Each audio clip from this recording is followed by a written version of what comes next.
That looks great. Happy Wednesday, everyone. Today's a really special day because we've got a guest chef with us today, Erind Halilaj. I said it wrong, I know, but he'll correct me. And he's our friend from Il Brutto in East Austin. He's the executive chef there. He grew up in Italy, and I just wanted to introduce him a little bit before he comes on. With a little blurb that he has on his website, because I think it really explains perfectly what his restaurant is about and what his philosophy is about with his cooking. So he says, as a result of being raised in Italy, I have a deep passion for good food and the dining experience. My goal with Il Brutto is to bring authentic cuisine to Austin. Authentic meaning there's no interpretation. This is what you would eat in Italy, presented in exactly the same way. This menu represents the cuisine of Italy as a whole, from Mediterranean flavors of the south to central lamb dishes and beef tenderloin from the north. Our dishes are respectful of tradition, and that starts with fresh ingredients and classic techniques. So today we're going to be having a conversation, and Chef Erind is also going to be giving me some tips on making risotto. So it's going to be really fun. It's been a long time that I haven't read that. Yeah. It's so true. How old is Il Brutto restaurant now? Well, Il Brutto, it actually now has been 2 years open. Okay. So we closed right before 2 years being open. Okay. No, actually, no. That's wrong. No, we are 2 years and 1 month. Okay. So that's great. Yeah, we opened the 4th of March of 2018. So yeah, 2 years. Okay. And then my friend Monica that lives around the corner from there, she took me to La Mata. Must have been Yes. very soon after that. And I didn't know about Il Brutto yet. I had just been Okay. to La Mata, but then I loved it so much I was talking about it. And then I found out somehow about Il Brutto. So soon after that, we went to eat there. Nice. Yeah. And I remember that day very well because you guys were sitting in front of the kitchen. So, Oh, right. and we're like, studying the dishes a little bit and like making pictures. And, Yeah. We got the picture of him. showing that you guys were enjoying it. So that was great. That was great. That was the reason why I approached you. So that was great. Yeah. So we met right there at the restaurant, and I think we ended up we were doing some kind of blog post on restaurants, and we added Il Brutto to it. So we ended up talking to you that day. And yeah, it's just become our favorite place to go eat. I had my birthday there last year. Yes. And we've been putting up some pictures from the restaurant as we talk so people can see. Yeah, and was a little bit of everything. I mean, I think the importance of food is it's mostly because it's a vehicle, to meet people and to meet people that that otherwise probably you wouldn't meet. So sometimes enjoying a food that a person does, it almost means knowing that person without knowing them. It's like saying, hey, we have in common, the same flavors that we like, so that says a lot, actually. It's like we like the same things, like, oh wow, sometimes you live with people and then you realize that you like different things, and like this is like, it's almost them, from years because you enjoy in the same way from a certain experience, so that's why I'm passionate about food. It's not just about creating dishes and combining flavors, but it's also mostly is meeting new people, having new perspective, having new point of views, and or having different feelings for a dish that everybody enjoys it in a different way. So that's and I was so happy to meet you guys and like later on, knowing Nelson much better. And I feel I know Nelson from 10 years now, even if I know him only for probably a year and a half. And you guys go rock climbing sometimes? We did rock climbing, and we had some really good conversations, on a deep level that today are luxurious for me, because sometimes you end up having a lot of relations, but they are all very, I don't like to say it, but in a superficial way. It means that you never go too deep enough. And with Nelson, I felt like, we could talk about everything without limitation. So thanks to the food, thanks to the dishes. I remember you saying when we first met you that when you basically had a lot of input in the design of the restaurant and the outdoor space, and that it was intentionally designed for kind of that community feel. Yeah. So I think I'm a person that likes to fall in love with things. So when I fall in love, I just get,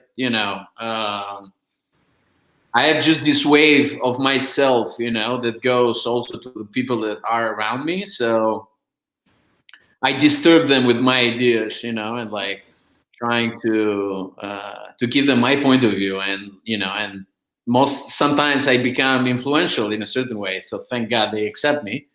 But I don't know. There is no. It's like I'm a person that likes things that I don't know necessarily, But I think fall in love with different things, with planting or like with painting or with visualizing, something that you have in mind. I think that's the most important part, because that means that you have a lot of passion behind it, and and for sure the result is going to be good.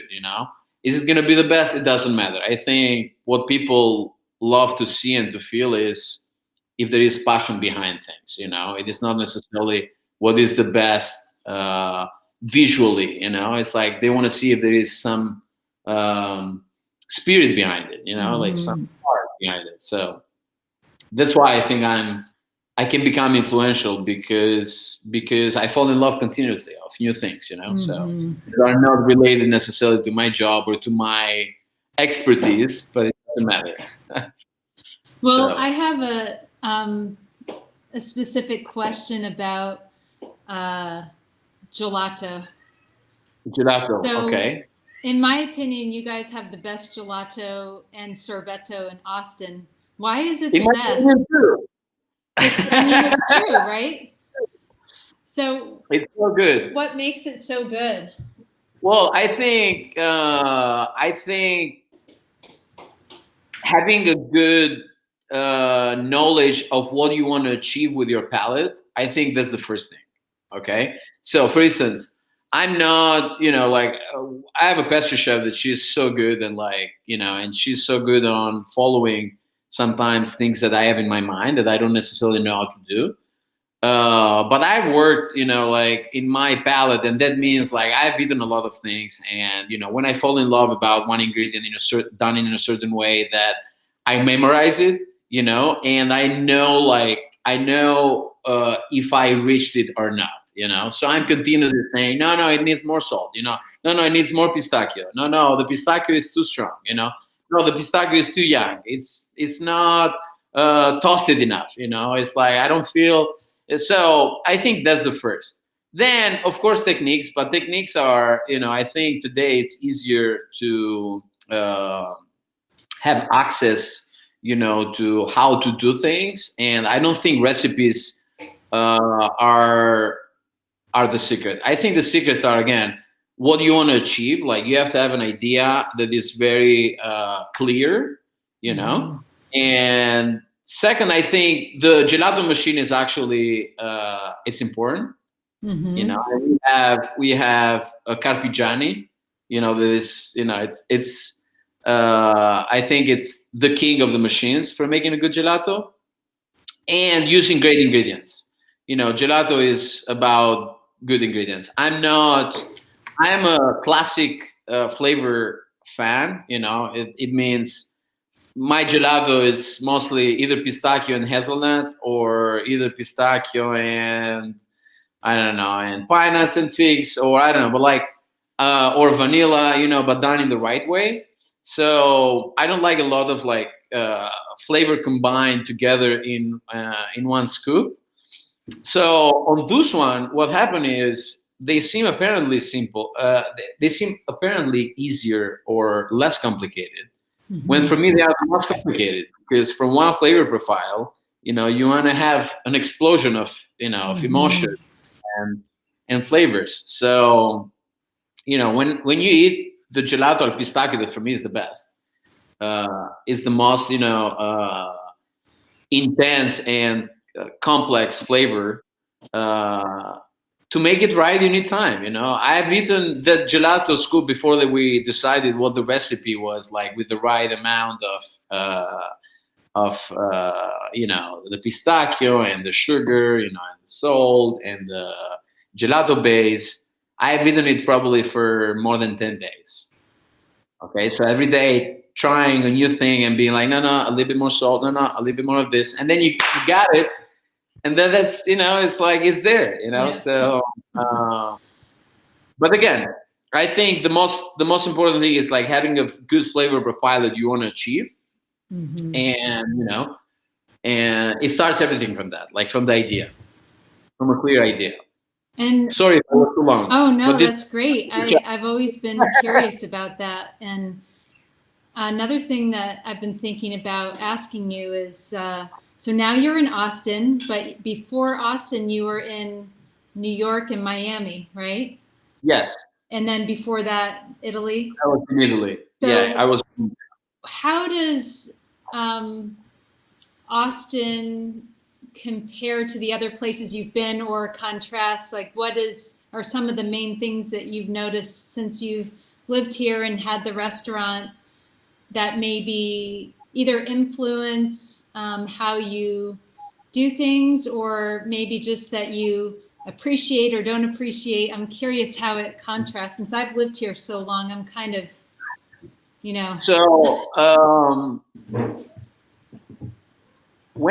so the first time that I decided to move in Austin, and I've never been before. Okay, so I came here with my car. I drove from Houston, and I remember, like a lot of fields. And I'm a city person, so it was a little bit like, I'm like, okay, where am I going here in the middle of Texas? But anyway, to answer to your question, what are the things that I like about Austin? I think what I felt in love 3 years ago and today, I don't think is that laid back anymore, but I feel, the feeling of being a little bit laid back, a little bit slow, a little bit. What I liked is the connection of the people with the nature. That was like something that, it was in everybody, it's like, you can see like when people want or decide to spend most of their time outside, that's a good feeling for me. It means a lot, and it's exactly what I want for my life. So, and it's like going back to the roots, like what is happiness for me, like what represents happiness for me. And one of the things is, again, it's like the connection that you have with the outdoor things, with the lake or with the sea, if there is a sea, or, with the parks, and with, walking and like just breathing fresh air, and the sun. I moved here and there were like 4 days of like beautiful sun and like beautiful sky. That was a good selling point. There was a selling point. I was like, I came here from New York, like, so I had like like a winter jacket, and it was raining that day, and then I come here, it's like sunny and blue. I'm like, okay, not bad. So I would say this stuff, I think Austin is a people city, it means that I think Austin without the people, it can be just a normal city, in the sense that I think the whole combination of nature, like people that are from Austin, and like how they connect with the other people, and then what's the energy between people. I think this makes Austin, a special city. I don't think again, I don't think I didn't fall in love about, the best architecture building, I ever seen in my life, So, and this actually means a lot because, a person like me that I was always living in cities, in big cities, it almost means like you don't need the best buildings, to be happy. You don't need the best streets to be happy. You don't need the most fashion roads to be happy. You don't need the most luxurious thing to be happy.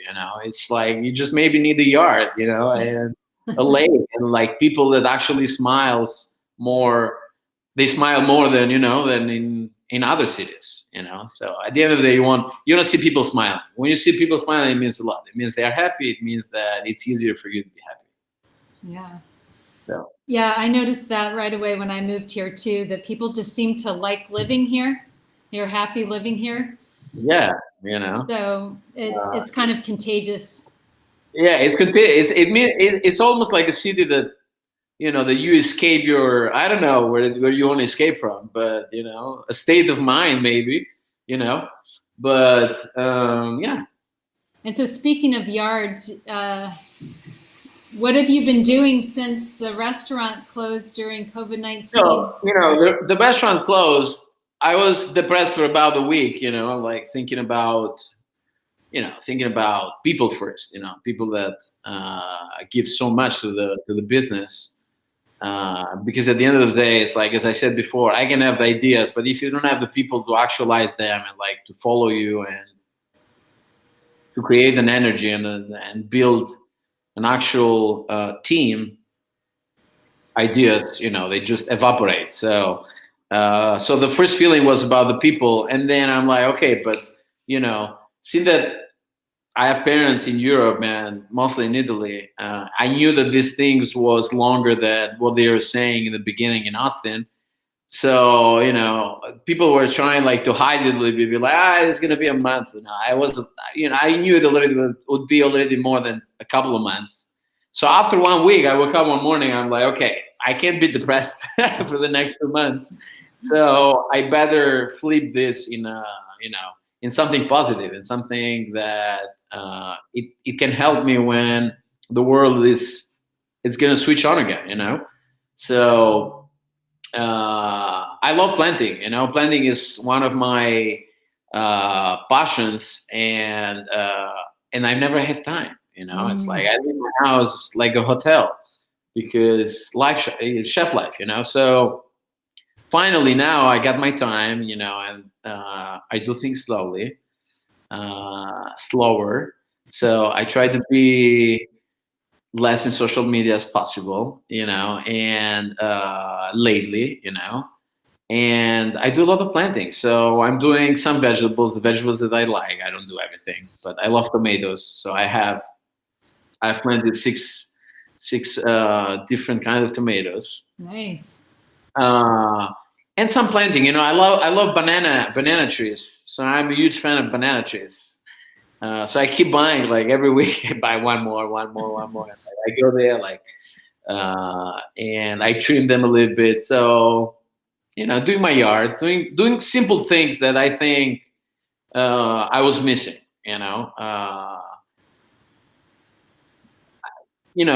I think this pandemic, it's bad and it can be good. So it depends how you want to live it and how you want to use it. Thinking that it stopped the world and things might not be the same, it's the right way to think. But you can also think, what did I laugh that I didn't like that I want to do better? When things start bad. So again, I think life is a state of mind. It depends, in how you want to live it and how you want to see it. It's not necessarily how you live it, because sometimes you live it in a way and you don't know how you're living it. So I'm trying to focus and to be more essential on the things that I like the most and they make me happy. So let's put it like that. And then when the restaurant is back up and running, you'll have your garden and your yard kind of all full swing, and it'll be easier to just kind of go in there when you want. Go around, yes, Yeah. it's gonna be easier. But not only that, it might be also a priority. It's like sometimes chefs, they forget about life because the job, it takes so much from your life. And I think balance is, it's what we are looking for, everybody. And I don't think that I have a balanced life, So maybe I'll fall in love so much that I'll be like, okay, well, you know what? I'm going to work every day, half an hour less, because I need to take care of my plants. And again, it's this process that I try to feed myself. And that would be a healthy thing. That would be a great healthy thing, And again, it's like, it is this process that I try to feed myself every day that means to fall in love with things that are new or that are unknown to me. And a good way is like when you give, then it's easier to love things, You can't just expect to fall in love with things that are disconnected from you, So yeah, so this is my antibiotic for now. Well, before the show started because today, you're a chef and we're not talking about food. That's great. Yeah. We are talking about another non-food related question. I saw a picture of you with a soccer team. Are you currently on a soccer team, or when distancing goes away, are you going to be on soccer team? I am in a soccer team, and it's that's a great question actually, because that's also one of my passions. So I'm in a soccer team. We have a very diverse group of soccer players, so that's good. And it brings people together every Sunday. And I'm a huge fan of soccer, and that's probably my first sport that I do. And it's a sport that helps me again to take off all that bad energy that I accumulate during the week. So it's it's a good way to output some release and kind of refresh for the week ahead. Yes. So yeah. And I was going back to Il Brutto for a minute. I was wondering, you don't have risotto on the menu right now, right? Yes, and I'll tell you why. Yeah, so, I'm curious about that. More of a home style dish? Well, so risotto is, again, risotto. Let me tell you something first. More I know about things and deeper I know about things and more technical I become, more open I become on interpretation, on individual interpretation. When I was younger, I wasn't as good as I am today, for many reasons. But technically, I would say the techniques that I learned when I was young, they are similar to the one that I know today. Today, I just have more experience. So technically, that's not the point. But I was less open-minded, more rigid. No, you got to do it like this. Either you do it like this or you don't do it. So let me tell you that I am the most rigid and the most open person in the same time. Yeah. It means depends, what do you want from me? Like, do you want from me the complete, honest way that I would do it because, I have feelings about it, or, like a more, relaxed combination of the two things, So I don't take things personally anymore. It's like, it is not my risotto necessarily. It's the risotto of the person that wants to do it. So you don't have to put so much attention, on it. So going back to your question, why I don't do it is first because it's a complicated dish for me. Yeah. And the timing is a little bit too long for doing for one person, for the way that we deliver service at Il Brutto. And you want it to be fresh. You want it to be fresh. So if you do it fresh, it means that you need about 20 minutes. 20 minutes, it's a lot of time. In a restaurant, it's a lot of time. And risotto, it's hard to make. So when a person makes, I don't know, pastas or mains, they can cook 4 or 5 things at a time. when you make risotto, you can cook 2 risottos at a time.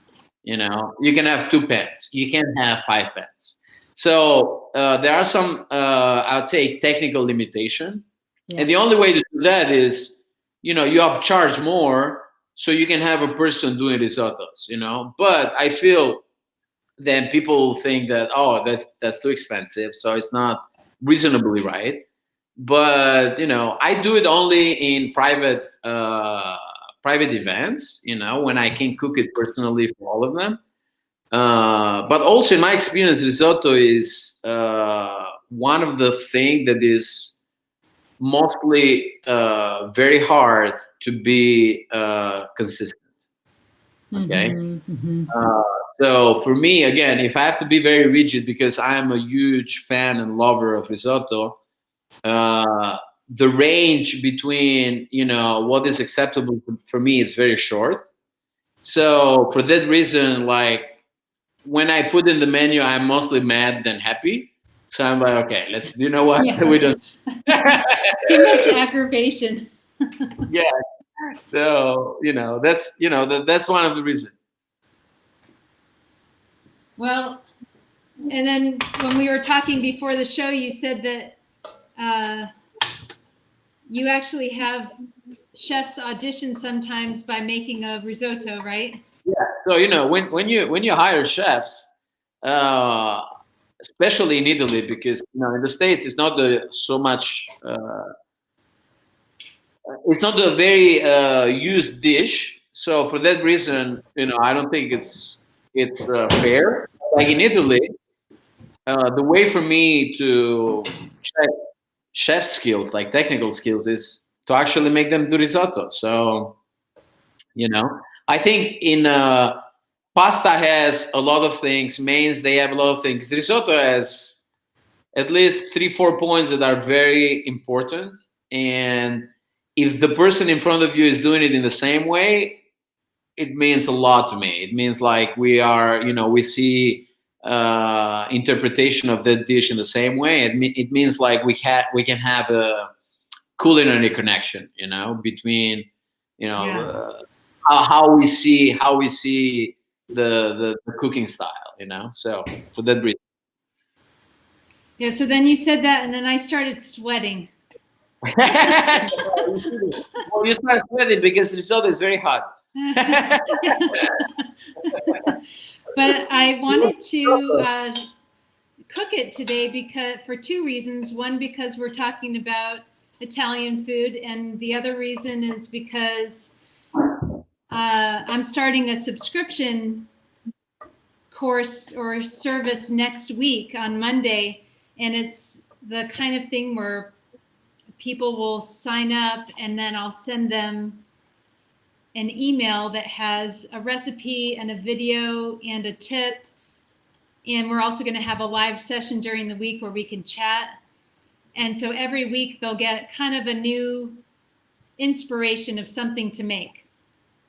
Okay. And I wanted to start it. I've been wanting to do this for a long time, but I needed time at home to actually create the content and do the videos. And so when we were forced to shelter in place for a while, Nelson and I said, okay, we're going to do it. We're going to do it now. And nice. So we started making videos about a month ago. And now we've got about 4 weeks of material, and we're going to start releasing it next Monday and get subscribers and to be part of the community. And I thought that risotto was going to be a really festive way to start. And nice. I love your choice. And so I made a very fresh kind of risotto primavera last when I did the video, so it would go along with springtime. Yeah. And use the vegetables that I had from my garden, like I had some snow peas. Nice. That I used, and I used the sage and parsley from my garden, and I put some other things in it. But this one today, I thought I would just make with peas and sage. Because nowadays we can't go shopping every day when we decide we want to make something. We have to use what we have. I know. And that's, and by the way, so what is important about risotto is that if you do it, right in a certain way, and you have butter and Parmigiano, you already have a really good dish. So then if you don't have all the vegetables, it doesn't really matter because risotto is just good. It's yeah. When you add the white wine or the red wine, whatever you're using, and butter and Parmigiano, you already have a really good dish. So, and by the way, snow peas I love snow peas. So yeah, it just kind of seemed to go with the day. That day I was making it. So I already sauteed some onions in here with, I used a combination of olive oil and butter. Would you accept that, or do you do it differently? No, I love that. That's the way you do it. That's okay. Okay. Yeah, I'm curious how, any tips that you have are great. So I would say 3 important tips about risotto are how to toss the rice. That's the first thing. And why you need to toss the rice. Because otherwise you'll have a boiled rice, right? Like why it's called risotto and not boiled rice. And so risotto right now I'm toasting the rice right now, and that's what you're talking about?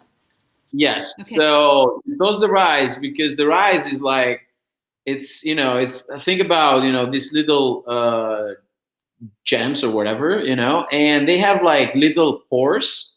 So once you toast it, you actually create the skin on the rice. So what happened is it's like the same of the meat, no? You close it, so in that way the water doesn't penetrate the rice. So you kind of seal it off. You kind of seal it off, externally. So that makes sure that you don't destroy the little rice. So that's why that process, the first process, is very important. But you don't want to make it too browny. Otherwise, then you stop. Then you can't cook it anymore. It's like you have like little brown or dark pieces of rice that. Right. You don't want to have like popcorn kernels in there. Exactly. So I would say that is the first process, and the second one is how you feed the water. Like a good way to make risotto should be always, in my opinion, not more than 2 fingers of rice in the pan. So you need always like pans that are not too deep, but they are actually wide. Okay. So that way the evaporation will happen faster. It will happen faster. Not only that, but because you have different strain, what happens is the rice in the bottom is going to cook less than the one on top. So you'll have a risotto with different kind of.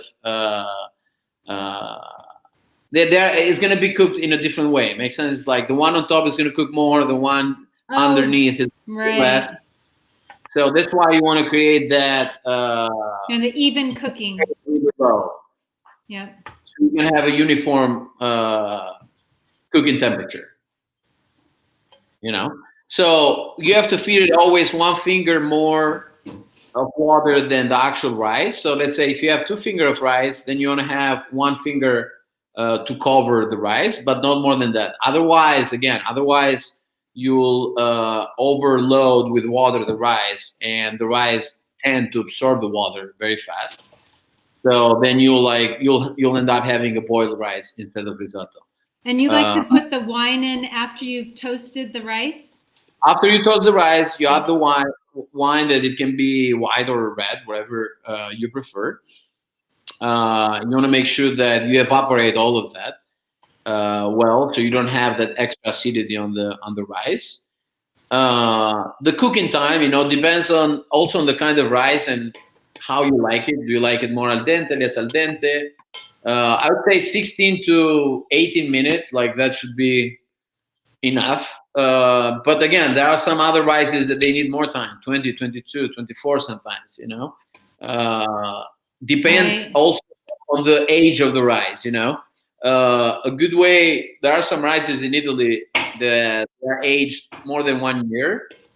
when you do that, then the rice tends to need more time to be cooked.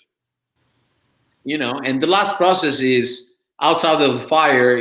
There is this moment that is called mantecare. That is whipping the risotto. I'm going to add the wine for a second here. Yeah. Yeah, and that sound is like, it's so good, Exactly. You want to hear that sound, when you do risotto, it means the fire is high, so evaporation is happening the right way. Okay. I missed that thing that you said before that. Before I put the wine in, I missed that. Oh, before the wine. So then after the wine is evaporating, what you do is, again, you want to feed the risotto slowly with a vegetable broth or chicken broth, whatever broth you have. And the broth, it needs to be hot. Okay. Otherwise what happens is, if the broth is not hot, is, again, you'll destroy the rice. So the temperature shock, between cold and hot, is going to make the rice break. So that's a common error that happens sometimes. And again, you don't want to overload it with water. So as we said, one finger is a good way to measure that.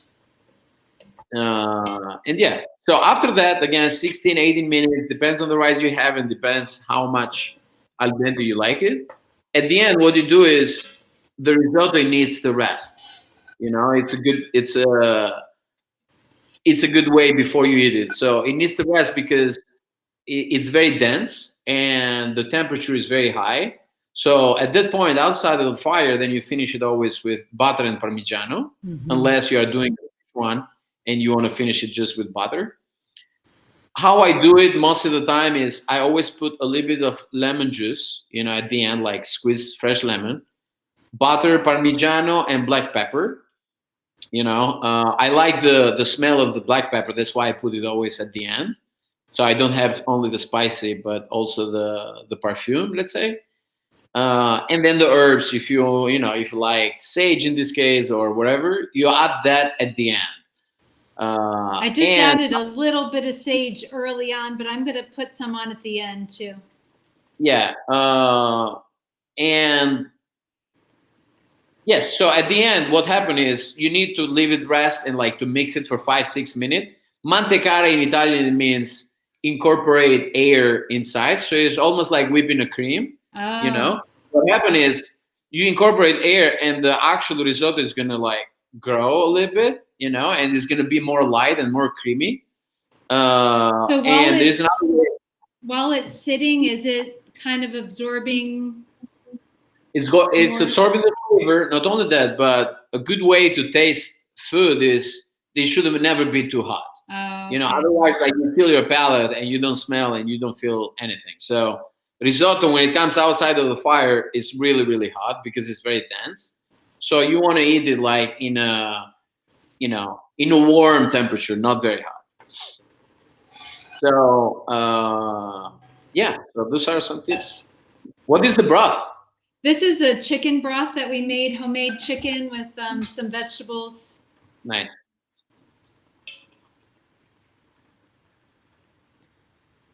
Yeah, so I learned something today because I wasn't putting enough broth in at a time, because it was always kind of below the surface of the grain.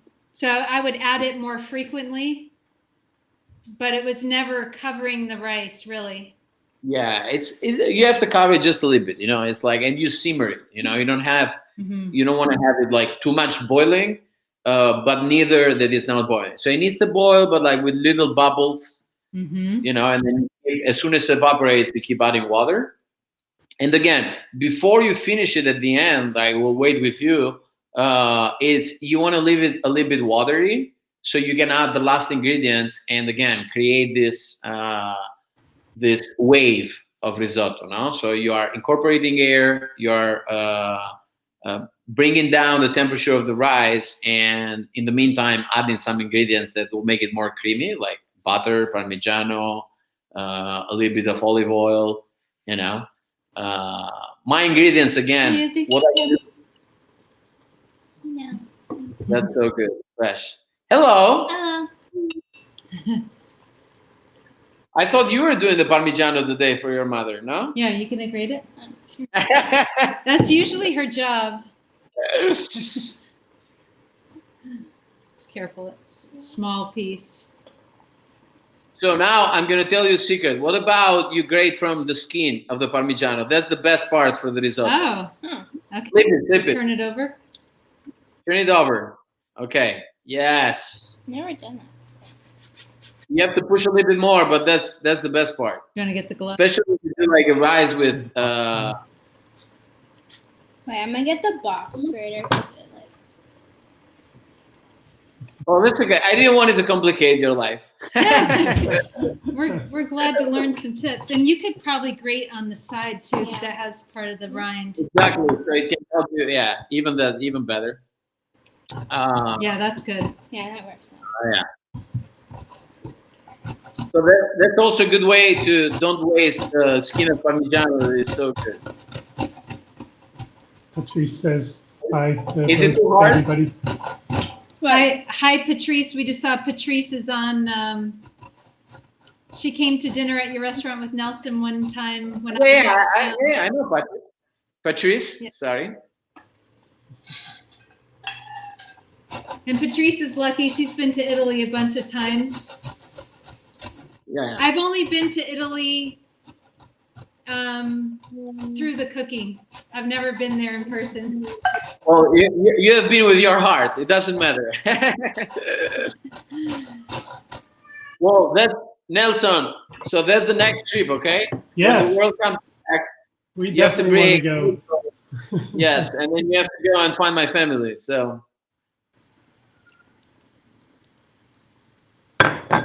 They live north of Rome, right? Or where? they live east of Rome. East of Rome. Okay.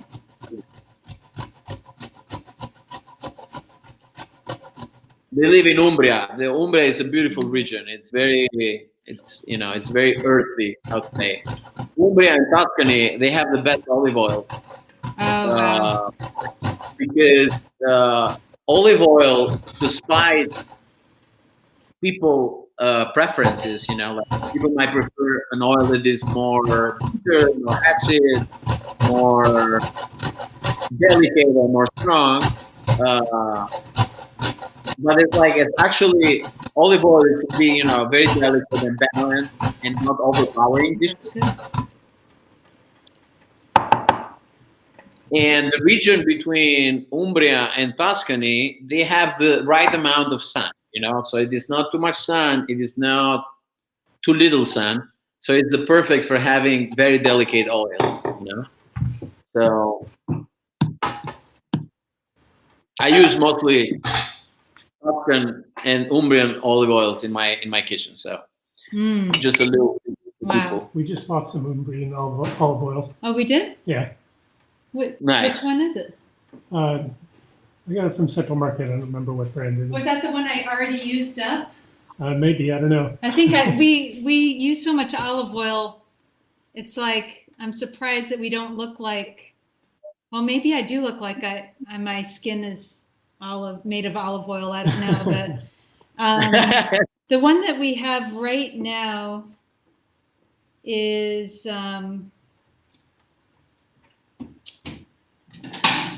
it's from Firenze.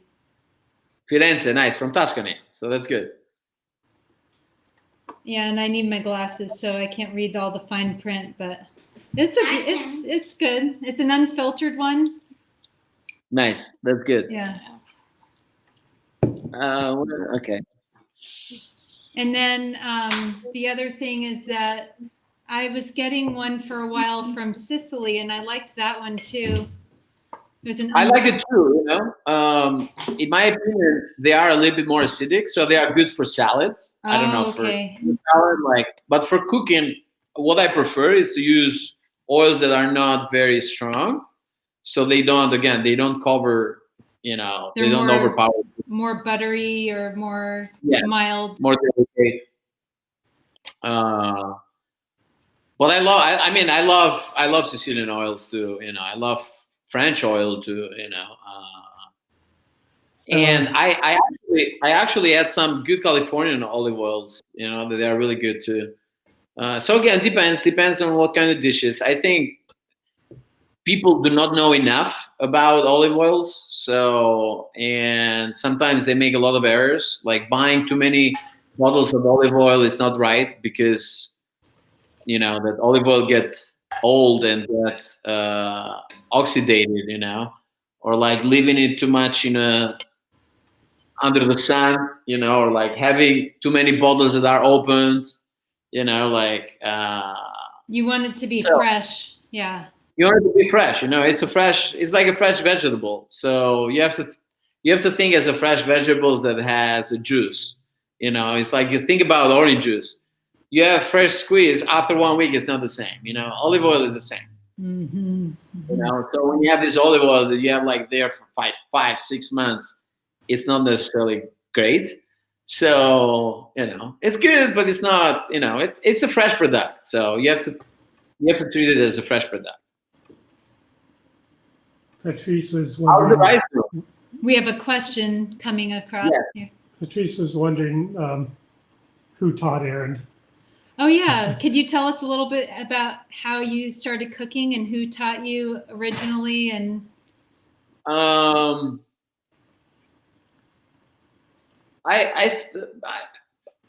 Okay. I don't know where to start, but yeah, well, you said something about your grandmother before, didn't you? well, my grandmother she was really good, but I didn't really learn from her because I was very young. I think probably I learned the passion of like Okay, again maybe like that's what you I said. don't know what you're doing. Yeah. I was lucky because I frequented some really good kitchen in my younger age, and I wasn't still not sure about what I wanted to do when I became older.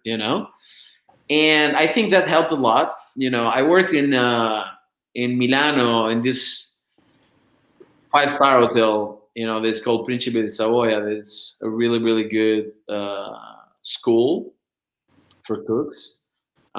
It's everything is done from scratch. Everything is done classic techniques.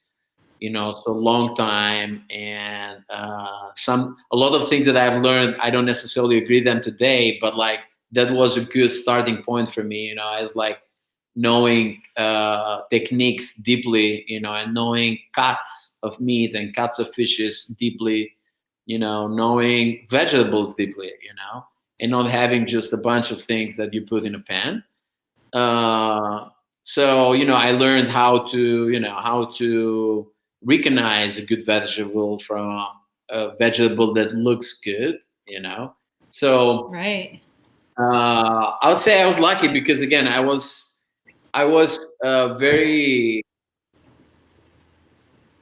asking a lot from myself, so I was trying to find places that weren't paying me good money, but they were actually teaching me. That is something that I try to say also to my young cooks. But in the States, it's hard to tell people to refuse money over experience, because they'll look at you and be like, what are you saying? But I actually did that. I wasn't getting paid great at all. But I was actually learning. I was working in these places where there is always a line of people trying to go inside. And then I have a really good mentor chef his name is Francesco.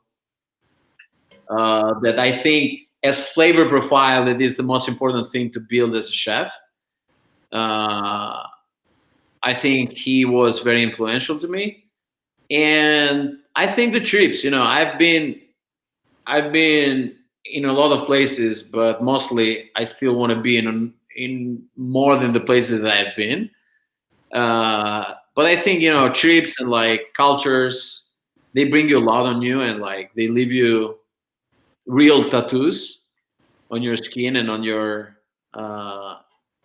memory. So and again, it's like I like to fall in love with things, like one day, like I'm all about zucchini. One day I'm all about tomatoes. One day, so then, I want to read about tomatoes and I want to eat different kind of them, like make them cooked and make them raw. And like, and the good way also for me to learn things is, I say always, most of the things that I have eaten cooked in my life, I've eaten it raw, so that's a good way.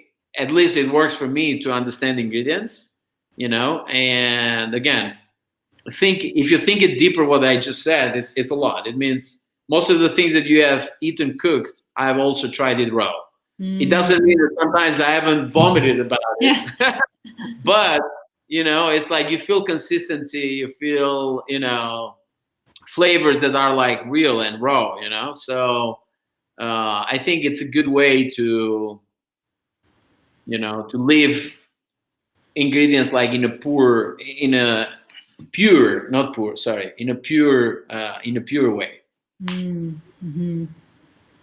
And I still learn, I learn from my cooks, from people around me, from Rachel, and trying to renew myself. So I think learning, it should be a need for everybody, and you should never die.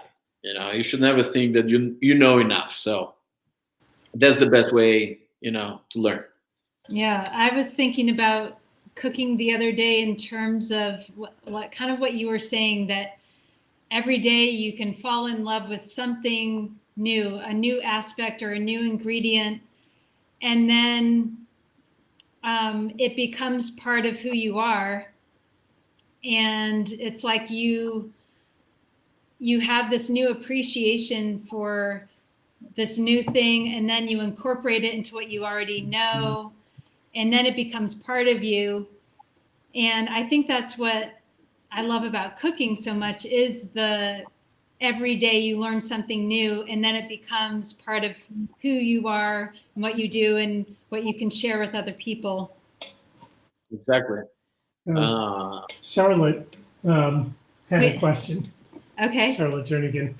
Hi, Charlotte. Thanks for watching. She was going to make risotto today, she told me, and she was waiting to make it until we had our show so she could get some tips. Oh, nice. So what's Nice. her question? So Charlotte's Ayurvedic chef, and she said that she makes a risotto with shredded chard and then topped at the end with a tablespoon of blood orange juice. But her question is, when she mixes in the shredded chard, she doesn't want to break the leaves. So is it okay to fold the rice first and then put the chard in at the very end? Yes, it's very okay, actually. I love it because the chard, they don't need to be cooked for so long, and the temperature of the rice is it's more than enough for like giving it, and the chard tends to stay still crispy a little bit. I never use the knife with the chard. I almost eat everything all the way at the end of the pan. I'm sorry, I just break the leaves. Yeah. I do the same with the kale. I don't like, I like to use the knife. More I know about cutting, and less I want to use it. So let's put it like that, especially with vegetables. So I think I'm going to let this sit now. Yeah. Should it be covered or uncovered? Uncovered, Yeah. because now you want the temperature to drop, Okay. right? And you want to add the Parmigiano in a moment that the rice is not too hot. Otherwise, it's going to melt it and make like a mozzarella. So you don't want to have that. So yeah. And I love chard, by the way. I really love chard. That's, you see, you reminded me of something. I got to go and buy some chard. And our friend Charlotte, hopefully you'll meet her soon. She is a master gardener, and so she is getting it from her garden. Oh, nice. Yeah. Nice. I'm That's going to good. rinse these peas off. Not so cold. So today, for example, I made this tea, right? Like I love teas, but because I become lazy with my work, then I end up like, buying the first thing on the store, like not really the first, but not too much selection. And now I'm all about, like doing the tea by myself, with some herbs and like ginger and a little bit of curcuma, or turmeric, whatever it's called, and and lemon and honey. So it's That sounds good. yeah. I actually never had. I had it once in Thailand, the tea with turmeric, and and inside myself, I'm like, what? Like, you're supposed to eat like salty food, with turmeric. And today I tried it for the first time. It's actually good. It's good. It's good. It's very healthy. So just a little bit, I was just thinking of something that we need to tell people about. You're doing live cooking shows on the weekends. You started last weekend. So do people go to your Instagram, Il Brutto Instagram, to kind of keep updated? Yes, they go to Il Brutto Instagram, and next Sunday I'm gonna make pizza. Oh wow! So that will be fun. So that will be fun. I think Sunday's pizza, and and then I'll do pastas another day. But yeah, I think it was fun. We had some small things to improve, like especially the audio. But I think now we got it. Yeah, it takes a few times to get all the things that you want in the videos. And I'm really the worst. So I'm not good at all. And with not having other people coming at your place, it's hard for me like to follow them. And they say to me things, and like I translate it in a different way. So I'm not, I'm. Well, we thought it was really fun. We went to the one last Saturday night that you did the lamb. Yeah, it was really fun watching. It was very fun and funny. Well, I think that's the most important thing, because again, it's like, I think again, food should bring people together and not only dishes. So I got a question. What is curcuma? Oh, somebody was asking, what is curcuma? Curcuma or turmeric is the same. Oh, right. It's a different name. Yeah. Curcuma is the Indian way to say it, but turmeric, no? Is it turmeric or turmeric? How you say it? I say turmeric, but turmeric. I don't know how to say it. Yes. So it's very healthy. No, this is something that that I've read in the last year, and turmeric actually is really good for pastry, but it's really good for your health. Anti-inflammatory, antioxidant. It's really good. Again, don't exaggerate if you don't like the flavor too much. But even in the tea, I've never tried it. Again, I tried it years ago in Thailand, and I wasn't positively surprised, because I'm like, well, this is the curry. This is part of the curry. So why should I have it in a tea? And instead, it's good. It's good, and again, it's very healthy. So yeah, and it's natural. And don't buy curry. Do it on your own. Make your own, yeah. Curry. If you get curcuma that is not too expensive, you get a good one. And then ginger, garlic, cloves. That's your curry, and then you can add other ingredients, as you like. But the base of the curry is, curcuma or turmeric, So if you buy the turmeric powder or the fresh one, you can get it in your home.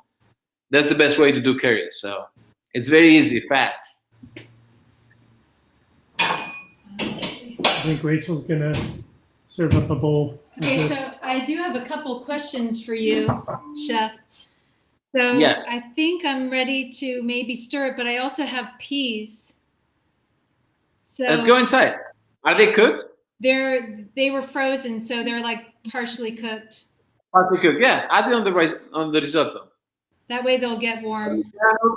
I would say Parmigiano, a cube of butter, a little bit of olive oil, pepper.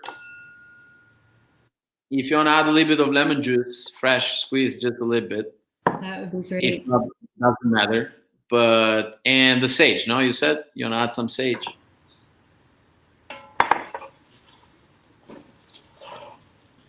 And so give it a stir.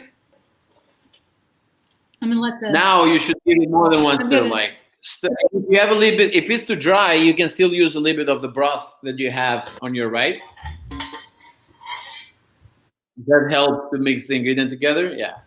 And now actually the mixing process should be energetic. So you can add some air and make it creamy. And if you need more broth, you can add a little bit more broth because it's going to absorb it in this moment. I think this is gonna be the best risotto we've ever had. So We had in that lemon is so pretty. I would say with the same zester that you're grating your Parmigiano, Do a you can little have a zest. little bit of the steam inside. Yeah, juice and zest, not too much, otherwise it becomes bitter. But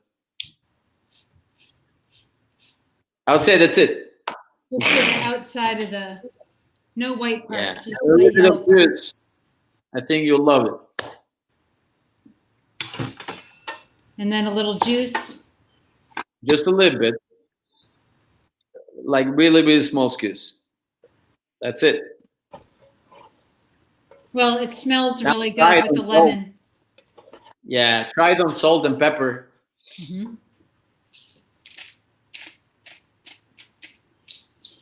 Okay. Yeah, did you add olive oil already? Yes, right? Yes. Nice. I can put a little more, but I did put some. Okay, that's good. Oh, it looks so good.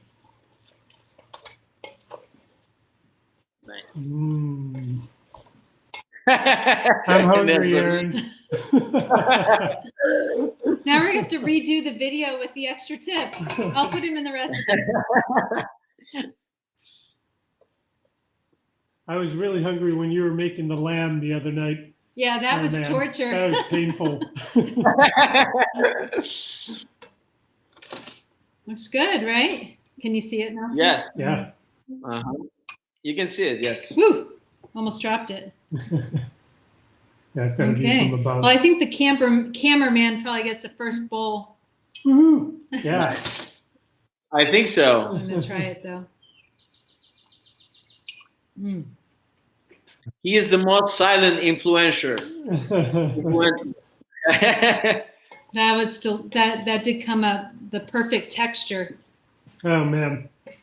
We should cook together more often. See? Yeah. This is Yeah. awesome. We have to.